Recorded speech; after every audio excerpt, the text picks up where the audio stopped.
Hello everyone. I'm very sorry I can't join you in Singapore for International Energy Week, where I know you're discussing some of the most significant issues facing the world today and for many generations to come.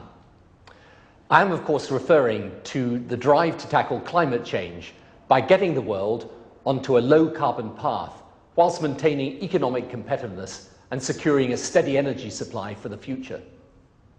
In Asia and across the world, many areas of economic activity are underpinned by a steady energy supply. Securing stable sources of energy is therefore vitally important. These challenges face every one of us, and we can only tackle them if countries work together for that low-carbon future. I founded the Breaking the Climate Deadlock initiative with the Climate Group 18 months ago, to work specifically with world leaders to build a new consensus for a comprehensive international climate policy framework. Clean technology development and transfer is a key part of the solution.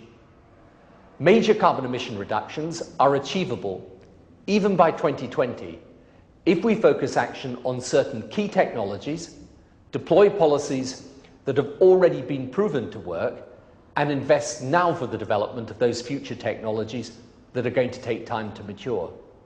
So if we invest in such technologies now, we will reap the benefits in the future, both environmental and economic.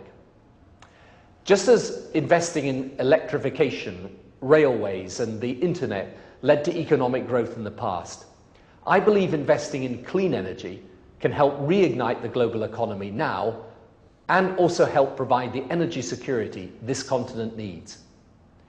With the necessary decisions now, I think there is a credible, practical, realistic, as well as radical way to act. Not only is this vital that each and every one of you continue to act, but that we all act together. No one country can tackle climate change on its own. The challenge remains formidable, but it is doable. This is not mission impossible. And just as this great continent has grasped the opportunities of the global economy in years gone by, it can grasp now the opportunities of collective global action on climate change. So good luck with your deliberations this week and the actions you take in the future. Thank you.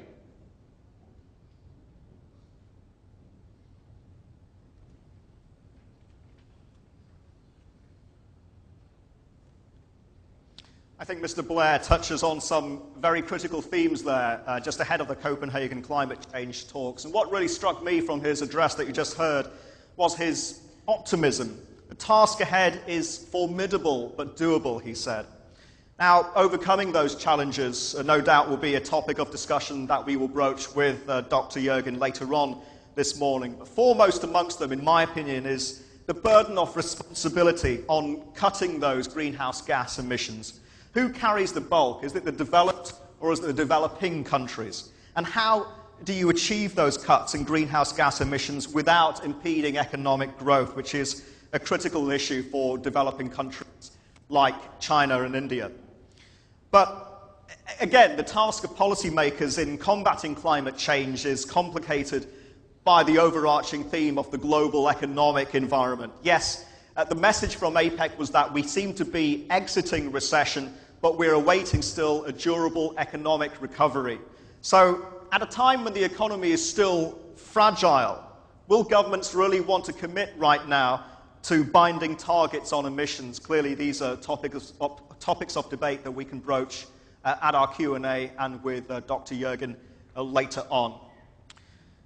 Your Excellencies, distinguished guests, ladies and gentlemen, our speaker today is Dr. Daniel Yergin, the founder and chairman of IHS Cambridge Energy Research Associates. He's a renowned author, speaker, and economic researcher. He really needs no introduction. And he's the man behind the acclaimed volume, The Prize, The Epic Quest for Oil, Money and Power, neither of which I have. I have a little bit of money, but not a lot. And that won him the Pulitzer Prize. In fact, the new edition is out, he reminds me, so do pick it up. And I also want to say he's been a very good friend of CNBC's and a familiar face on the network since he's our station's global energy expert, so it's good to see him again in the flesh. Now, he also has under his belt the United States Energy Award for lifelong achievements in energy and the promotion of international understanding.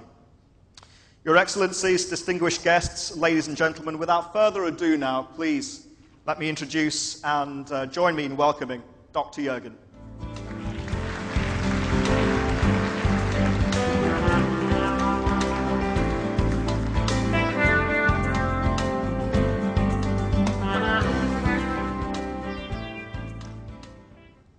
We're still at the beginning of the 21st century. This first decade is not even over. Yet I have a question for you and a prediction. The 20th century was a century of oil. What will the 21st century be? Another century of oil? A century of natural gas? A century of renewables? We don't know the specifics, but I will argue that the 21st century is going to be the century of energy innovation. And that is what I'm going to take as my theme for the Singapore International Energy Lecture. It surely is an honor to be here. I want to thank the Energy Market Authority and the Energy Studies Institute. Again, to say to Chairman Chanlei Fung and to Lawrence Wong, the Chief Executive of the EMA, we're very glad that you did not cancel this, but rather had the foresight to see how important this gathering is and to enable us all to come together. I also very much appreciate the very gracious and warm welcome here. Singapore International Energy Week provides an opportunity to bring energy leaders together from around the world, and it's all the more timely this year because it's in conjunction with the APEC meeting.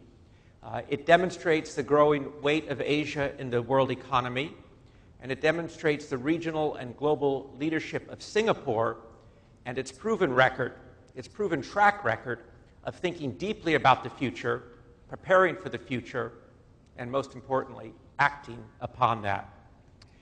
It's particularly important and appropriate that we're here considering these questions because really I think it's fair to say, putting on a historian's hat, that Singapore has been Asia's energy crossroads since the first shipment of oil arrived here in 1892.